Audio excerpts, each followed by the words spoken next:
Welcome to the Prodigal and the Priest podcast, a podcast about faith, sports, and two friends from different cultures. Here are your hosts, Joey Scansella and Father Paul Bechter.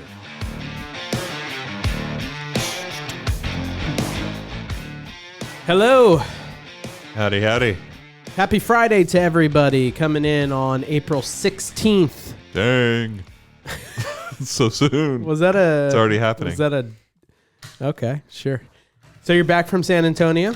Yeah. Did all the people like my comments about San Antonio? Yeah. Beautiful, clean San Antonio. Clean. Wonderful San Antonio. It is kind of funny how now one area of Texas has my head printed and just darts. You've just alienated an entire region. More than... Not just the city, but the whole surrounding region. More than... because I struggle with competition, comparison, all of that. You know, I read every negative and positive thing that's done, but I dwell on the negative like crazy. You know this about me.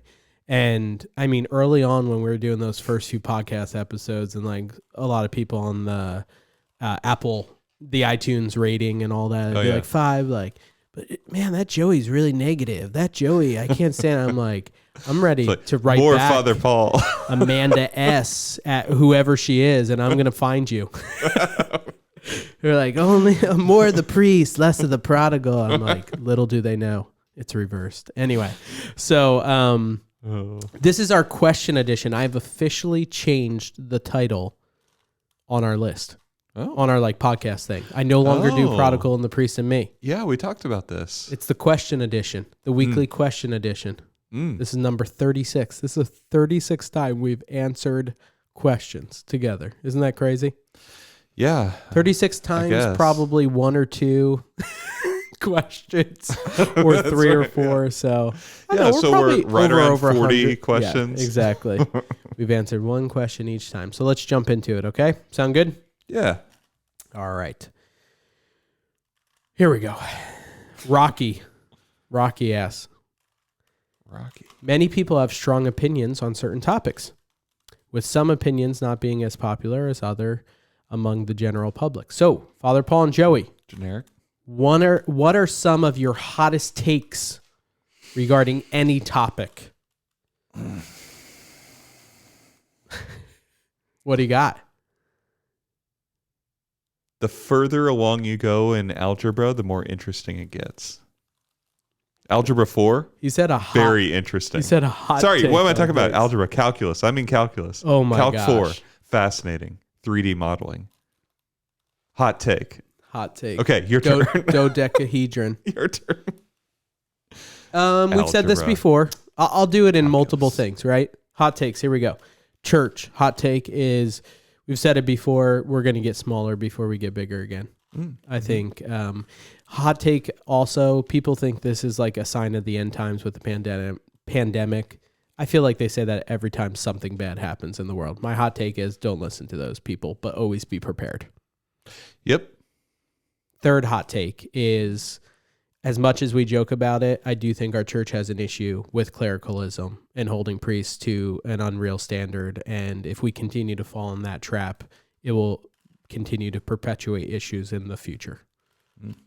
Hot takes in sports is, I don't think there will be a professional player in football, basketball, or baseball ever who's a woman playing with men. Mm-hmm. That's an unpopular take, but I don't see it ever happening. Yeah, it's too physical. Hot take. Socks and sandals, not that bad when I wear it. Hot take, always bad whenever anyone wears it. Also, hot take, don't know still to this day, even though we're best friends, how I feel about cassocks. I'm not sure. Yeah. I just don't know. I mean, part of me is like, cool. Uh-huh. But then the other part of me wants it like the top half. Then once it gets to the flowing, kind of dressy thing, I'm like, It is kind of like a dress. Yeah. Exactly like a dress. But hot take also with kids is that I don't mind boys being baptized in christening gowns. I've never considered that. All right. Also, a hot take is I believe that a hot dog is a sandwich. Oh. Right? How is it not a sandwich? I'm anti-hot dog to begin with. How are you anti-hot dogs? I'm anti-hot dog. Unless it's like just at, like contextually hot dogs you are okay. ate that at the World Series game we went to. World Series is a different thing. Or sports events is a different would I thing. ever make hot dogs for myself? No. Do you make any meals for yourself? Not too many. So, hot take. Ketchup is way overrated No. and should be used extremely sparingly. no, hot take is that ranch dressing in Texas is extremely overrated. And they treat it like a ketchup, and ketchup is way better than ranch. I craved ranch dressing so much, even as like a pseudo-Texan, like I am. Like I craved ranch dressing when I was in Italy so much. Really? Yeah, they don't have it over there. I mean, And I was like, it's just good on everything. when I did my year of net ministries, travel around, do retreats, I had 2 teammates from Texas, and it was like everything. They were like, "Oh, pizza, you got any ranch? Oh, this, you got any ranch?" I was like, "What do they do to you people down there?" It's just like Texans love the ranch. It's just a Texan thing? I've never seen anyone in the North dip their pizza in ranch. Yeah. That's a thing here. No, and we do have things. Have I told you before about how Texans love Colorado? They're just obsessed with Colorado. If you're going The anywhere state of Colorado. yeah, if you're going anywhere for vacation They're and like, it's "Are not you going like to Colorado?" and it's not to the ocean or somewhere, Colorado. It's the best place, hands down. And so if you're like, I've never yeah, heard I'm gonna this go, hot take. No, I'm going to go to Utah or something. They're like, Utah, please. It's no Colorado, even though it's basically the same thing. And probably less. It's Colorado Crowded. for those who know. It's Colorado, but less Ask crowded. any Texan, have you ever been to Colorado? Yes, no, doesn't matter. Would you like to go? Absolutely. Sounds like heaven. Those are interesting. Any more hot takes you got? Nah, not really. I don't know. Actually, last hot take on sports. I think in our lifetime, we will see the end of the National Football League Ooh, that's a very hot take. because of all the I think at some point they will not be able to mitigate like all the amount they've had to put out on money and lawsuits and concussions and all this, and that at some point we will see the official end that says, even though this is, like, especially as more and more kids hold off doing it or parents get more concerned. And yes, it'll always be a means to an end for some families that are. Hey, that was kind of fitting that I hit that with my hand. Completely accidental. That was completely accidental. You picked but a good hot one. take. Boom. I just, yeah. Great question, Rocky. That's a very hot take. That's a very hot take. Also, I don't really know what to say about that. Luka, MVP this year. Hot take. Yeah, that's pretty commonly accepted, I think. Do you, I mean, MVP? Maybe not full on, but people, I think people put him up in the short list. Okay, fine. Whatever. All right, here we go. Sam C says, hope it's okay to have 2 questions. Sam, are you kidding me? Love 2 questions. No worries if you don't answer both. So Sam is a nice, holy person as well. That's great. I do like Thank the you, Latin Mass because I think it's super reverent and beautiful. What are your thoughts on this? Father Paul, have you ever celebrated TLM? That is the Latin Mass. Traditional Latin Mass is what it stands for. Oh, there you go. If that was that's awesome. No, well, I just saw the T. Yeah, kind of. Yeah. The. Yeah. Yeah, TLM stands for Traditional Latin Mass. Yeah, well, but That's we're amazing. changing it officially to To the Latin Mass. Oh, it's awesome. Actually, can we say the Ohio State University? You know how those players say it on their intro? Yes, they do. They definitely do. But the versus the, I think that has to do with what sound comes afterwards. Stop. No, I think if it's a I know vowel it's a real sound thing. and Okay, just this is answer the question. consonantal. Have you ever said the Latin Mass? Traditional Latin Mass. yes, I know how to say it. And I've said them before. Cool. Second is, and maybe we add in a little extra ditty on this. I mean, I think this is something we both appreciate. I know I've been to it before at my time at Franciscan, but it's not necessarily my spirituality. It's not where I feel the closest and most reverent. Yeah. So, and I think that's good for people to hear. For some, yeah, for sure. And for others, not. Yeah, it's a. Was there a follow-up question on this? Or No. Okay, yeah. So let's just, because that yes or no's are kind of boring. We have to fill the space somehow. Yeah. So let's talk about this a little bit. It is much more my spirituality. It's something that interested me for a long time, from before I even went into seminary. It was always kind of this like mysterious thing. I kept trying to go before I joined seminary and like find one, but like they were on vacation that day or that summer, or I don't know. It was complicated. So I'd really built it up in my mind a lot, and like done some research and reading, and it's from then, like I've learned a lot more about kind of the spirituality and the theology and the liturgy and just everything there. And I think it's had a pretty strong formative effect on me. Mm-hmm. But I think that's an important thing, that you can form kind of this synthesis, right? Man, there's so many different ways to go on here. It's hard to know exactly how to answer, because it's got such baggage around it, and everybody's got strong opinions, hot takes. Even if they've never been to one before. Right. I would like to see more availability for it, because I think that would demystify it in a good way, where people can build it up as something that it's not. Right. Just a familiarity with it. That was my experience anyway. I built it up as this like mystical thing.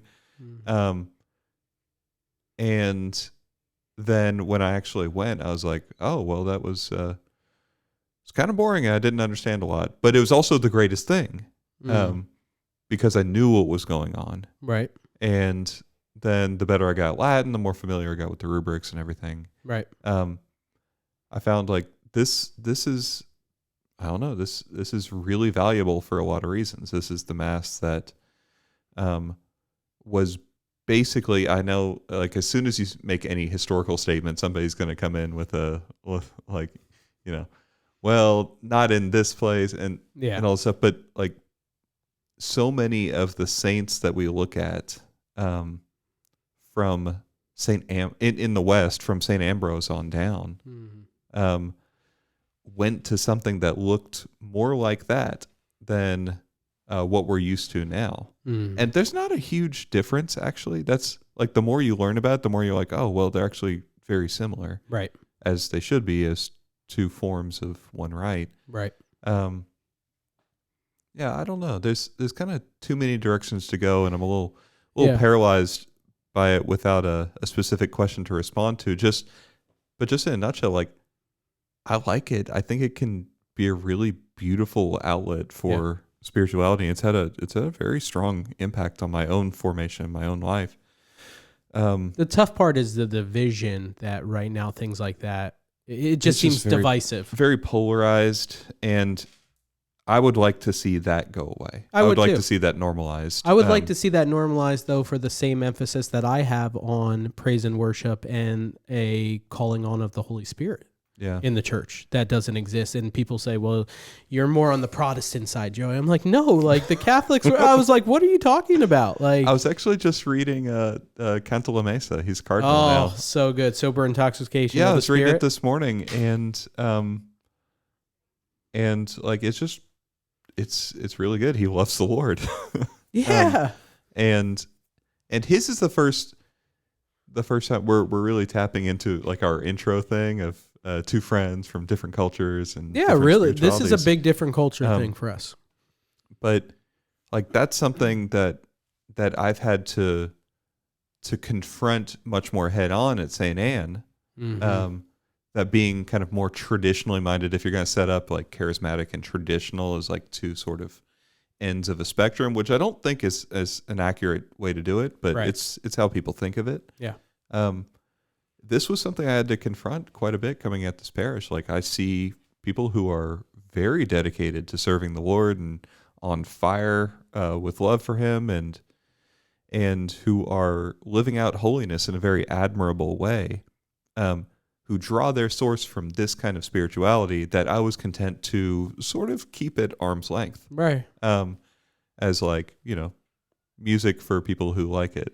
Like that kind of thing. And I don't know. I think there's a lot more there. And somebody like Cantalamessa is able to put words to it. This sort of like the deep unity there, but the beauty and also the diversity of different spiritualities, and how that all fits together. So it's been a really enriching thing for me, right, being at this parish, and developing that personal synthesis of how does all this stuff fit together. Yeah. Cool. And I mean, just as long as we're saying that, like we had a friend of our podcast on a little while ago to talk about Byzantine liturgy. Our friend Jack. Yeah, Jack. And since what up, then, Jack? If you're listening, what's up? Since then, I've been able to have some really good conversations with him where it's like, okay, the West does this thing. I wasn't aware that in the East they actually do this other thing. And so that's another kind of like, I mean, that's an apostolic tradition. Yeah. There, which is these deep roots and this kind of venerable antiquity to it. That is one more kind of strand being woven into this synthesis of a tapestry. Yep. That's what we all have to do.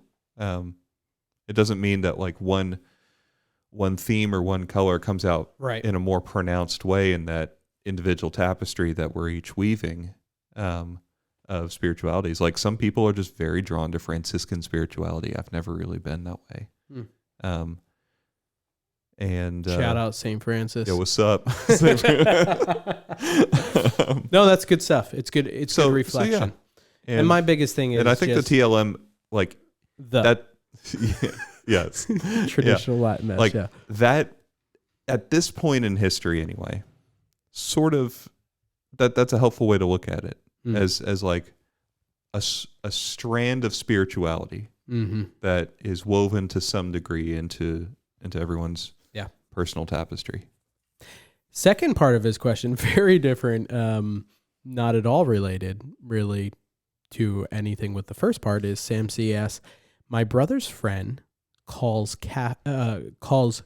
coffee the socially acceptable performance enhancing drug.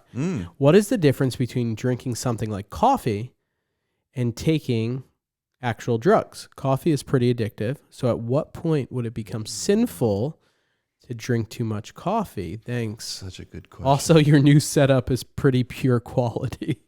Thank you, Sam. Okay. All right. Thanks, Sam. You the man, Sam. Pure quality. Yeah, you want to go on this or? I don't know.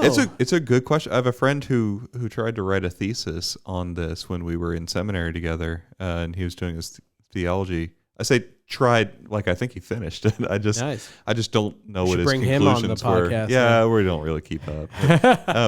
But, I mean, being Italian, and I'll be honest, we've always had a pot of coffee on. I probably drank coffee before most people at an age like very young that we were given it kind of for dessert as a young age. Like here, you're allowed to have some of the coffee. Somebody who drinks several cups a day and likes coffee.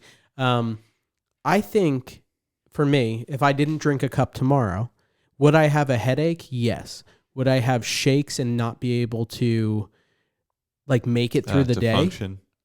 Like, I'm not saying that's the line, but there's probably got to be a close line with the dependency upon, like, the one thing we should be dependent upon is Jesus Christ, right? We need him.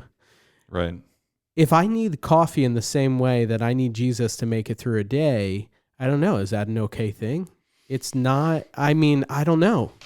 It's a very weird line, right? Now, also, I take it that when Sam says an actual drug, let's just categorize that. We're talking about illegal, I would assume, drugs. Yeah. We're not talking about taking like a Tylenol or an aspirin or something No, like that. I don't We're think talking so. about like probably cocaine, heroin, those types of things. Meth. Those are things that, and the church would say, alters the state of your mind from making good Exactly. moral decisions. Exactly. Yeah, that's Coffee doesn't do that for me. so. I don't Like, know. yeah. Did I hit any points that are No. That's where I wanted to go with it, and it's not. I haven't worked it out to a place where it's fully satisfactory, Right. but I think it has to go in that direction. Like, look, there's a legal thing, right? Legal, illegal. Right. That's a clear line until it's not, Right. and the laws change. But that's not something that's like true from all eternity or written into our nature somehow. Like what substances are legal and which ones are illegal by civil laws is something that is up to the civil government to decide. So it's only helpful to a point when you're making moral considerations. Yeah. So then what else do you have? And I think the way it affects your reason is one of the most important remaining pieces of that puzzle. So like, there are, I mean, that's like, for instance, take something like alcohol, Yep. right? Which alcohol is civilly legal Right. for those who are of age. And the church certainly doesn't prohibit drinking and actually encourages like the biblical use of grapes and of wine. And like Jesus went to the wedding and transformed the water into wine. Like, wine is a symbol of the joy of heaven, the abundant, overflowing joy of heaven, and it's well chosen, right? And so part of our feasting often includes using alcohol, but always in an appropriate way. So, from the church's perspective, it becomes inappropriate when you start like trading the pleasure that you get from that for the proper use of your reason. So when it starts to actually affect your decision making, like that's what makes us in the image and likeness of God, is our ability to think through things and to act upon them with free choice. Our reason and our free will are the things that distinguish us from the other animals. And so when we start to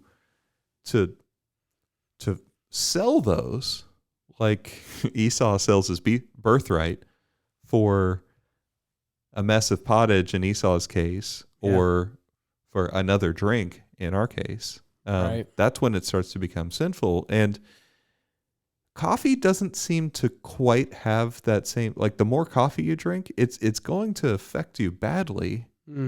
Like you can have too much caffeine and it'll make you feel really bad, and it might actually make you very sick if you push it too far. But I don't know if that would impair the stimulant effect of it is a different thing than the depressive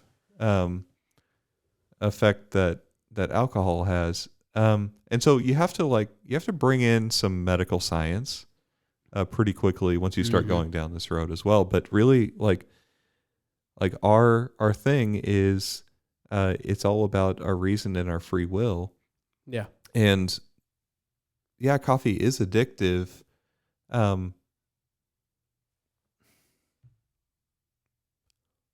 But that in and of itself doesn't make it something bad.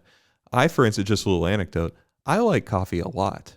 I like the taste of it. I like the routine of it. Right. But I've been through a slow discovery period over years and years now, where I've just come to grips with the fact that it's not good for me. For whatever reason, my particular makeup is such that caffeine affects me very strongly, and it makes me kind of woozy in the head. Like it woozy. Yeah, that's a silly way to put it. A little clouded. It makes it makes me very tired.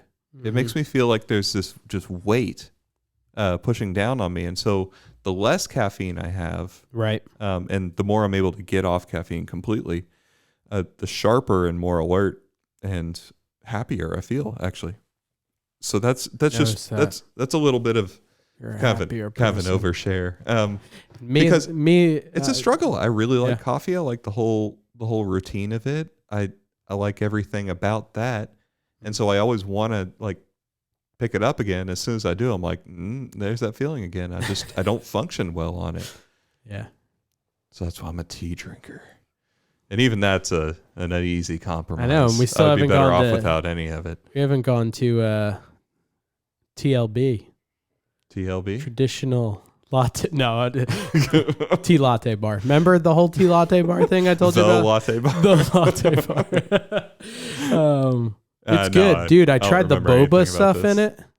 Oh, those little Those little like tapioca balls or whatever. they yeah, are. I have cousins who are really Dude, really that stuff big is like, fans. I'm like, it kind of feels weird. Like I'm drinking a marble, but I then like it's the like, texture.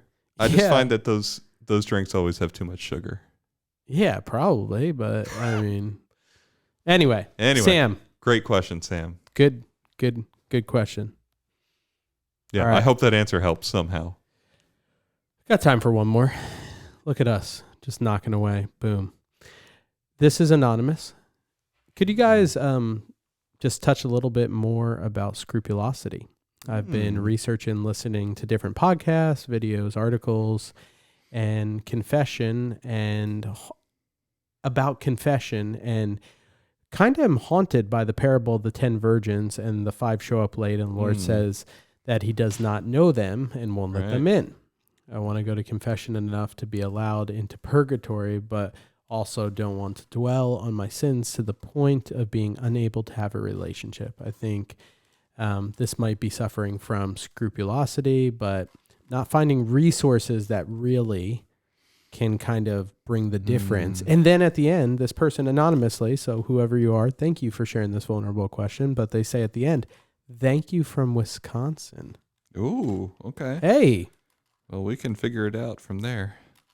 We really can't. No, we have no idea. We have idea. no way. We're not that skilled. He doesn't know how to put show notes in. They're probably just trying to throw us off the this, okay. Anyway, back to the question. This is a really good one that I know a lot of teens struggle with, is that idea of saying, how much of this is me just being kind of reading too much into this situation and not allowing God's grace to work in those, situations and opportunities. And I mean, scrupulosity is a real thing. Oh yeah. I think I've it struggled is. with it at times in my life, to just be honest. I have too. And also you can be driven by that fear to say, what if, right? If I don't do this, and kind of drive yourself to the point of, I don't know, just kind of being frustrated, upset, all of it. So what do you got? Yeah. What do you got, Bible guy? Bible guy. I'm going to draw on my wealth of pastoral experience. 2 years. 2 years. 2 years. No, I've gone through something I would call scrupulosity myself, and I've certainly talked with a ton of people who have and tried to help them through it in some way. And it's a tough term because people mean different things by it. That was something that surprised me. Like there's some people who really struggle with OCD and different forms of like that particular mental ailment. And obsessive compulsive disorder. Yeah. And or something like that. And that can work itself out in the spiritual life as a really severe form of scrupulosity. Do you have a tangible example of that? Like, would it be if I don't pray exactly 55 Hail Marys before bed, that's going to affect my salvation? Something that's paralyzing. Yeah. It kind of, I'm just putting like, something out there for somebody. No, that's helpful. So like, and I'm no psychologist and stuff. I'm certainly open for a better definition, but I think just like common popular understanding of OCD is somebody who like will do quirky things that don't necessarily make sense or have necessity outside of their world. So something like not stepping on cracks in the sidewalk or like having to lock and unlock every door in the house a certain number of times before you can go to sleep. Right. Like something that's obsessive that you don't really have control over. Right. And that compels you to do something. Yep. And that's out of order in some way. It's unreasonable.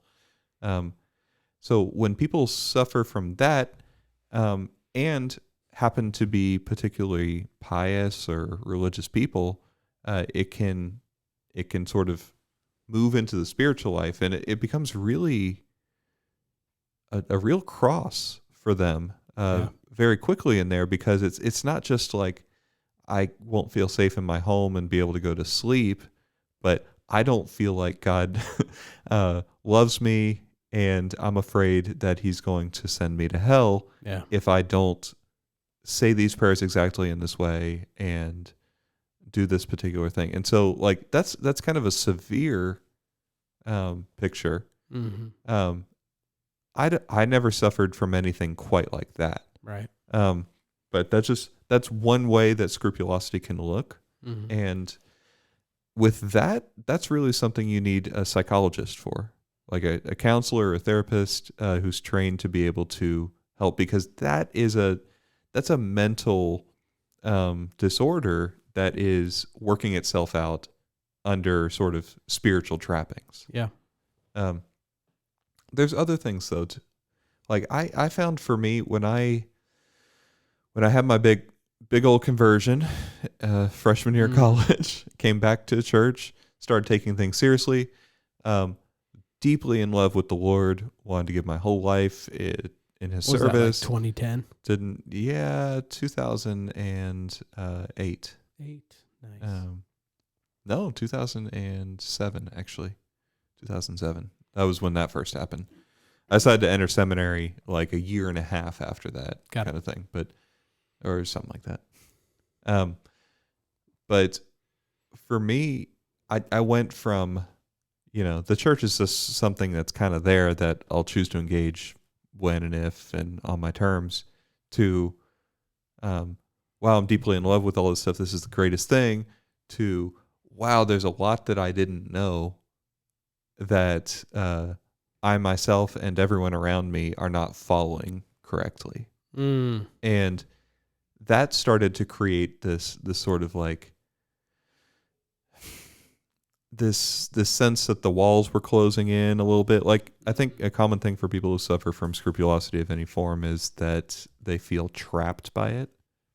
And that's just an important thing. If you're like, well, do I suffer from this or do I not?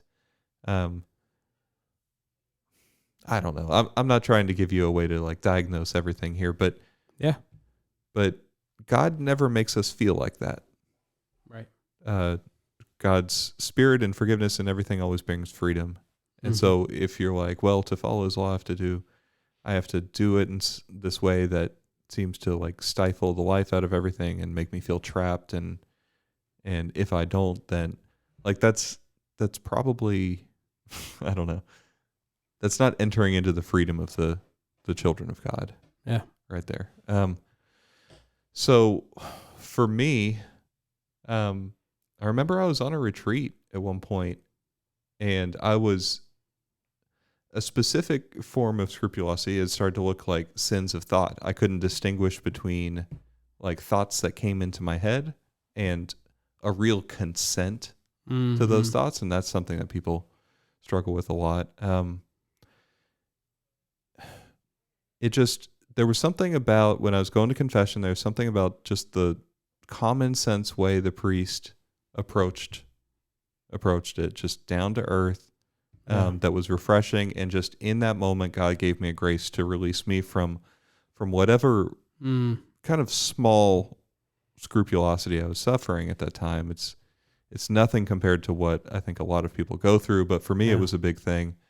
And it just, the more I look back on that and the more I think about what I would try and tell people to help them, it really does come to understanding like what sin is. Sin is something that we have to do. It's not something that's done to us. Yeah. Or that just happens accidentally. Like there are things that are bad and things that are wrong, and there are things that happen that make us feel bad. Mm-hmm. But sin is only when our will and our reason get engaged.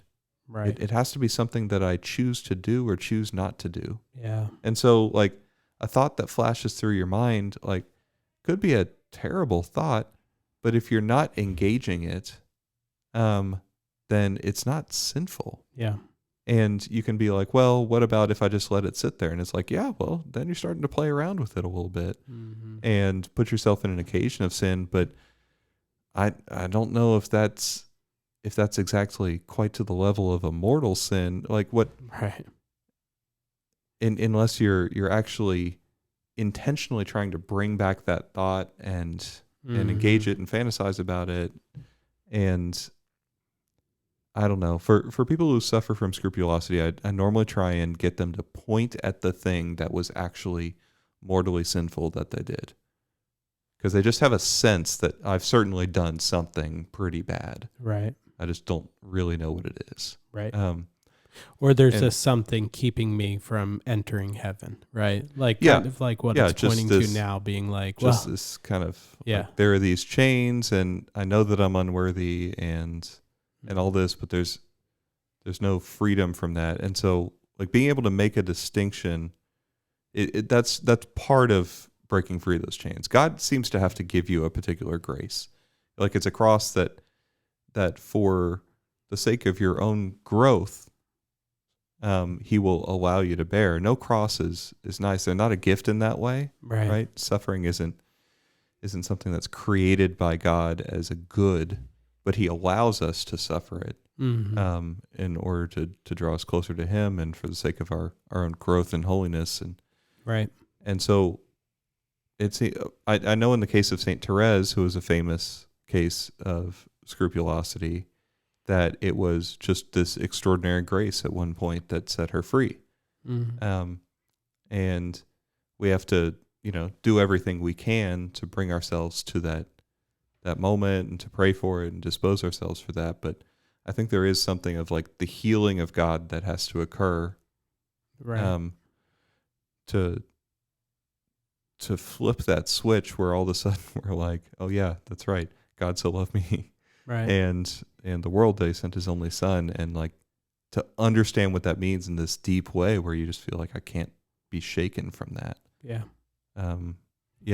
What do you have to say on this? I was just going to add, I know sometimes these prayers can come across, the little prayer card thing. Sometimes they come across a little hoaxy or things like that, or being like, that's too simple or that. But I do remember a prayer card my parents gave me at a younger age, that serenity prayer of God, grant me the serenity, accept the things I cannot change, the courage to change the things I can, and the wisdom to know the difference. And I do believe that's a beautiful prayer. And I do believe, and I want whoever this is who asked this question to say, I think the number one thing is the devil wants to say you're alone in the struggle. Right. You're by yourself. You can't get it figured out. You can't get help with it. And just isolate, and to say that is the furthest thing from the truth. And that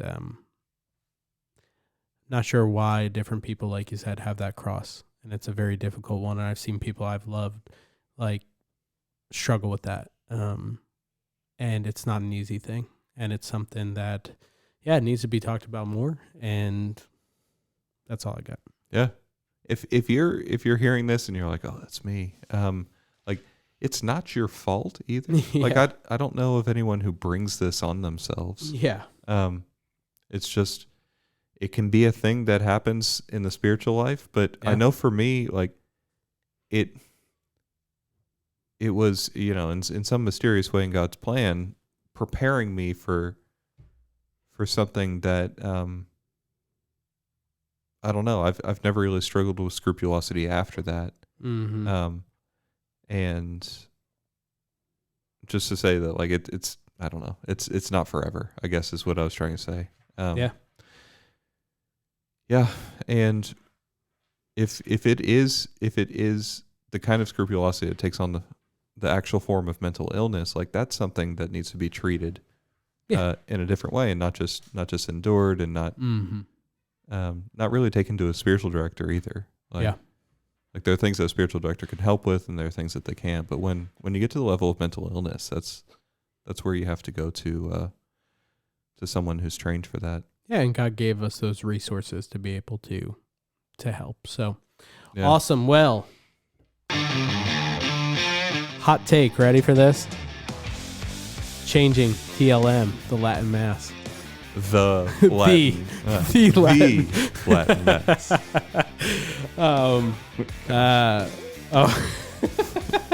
All right, the question, whatever edition, whatever we're called now, we're ending. Behalf of Joey Scansella, Father Paul Bechter, take care. God bless. Peace.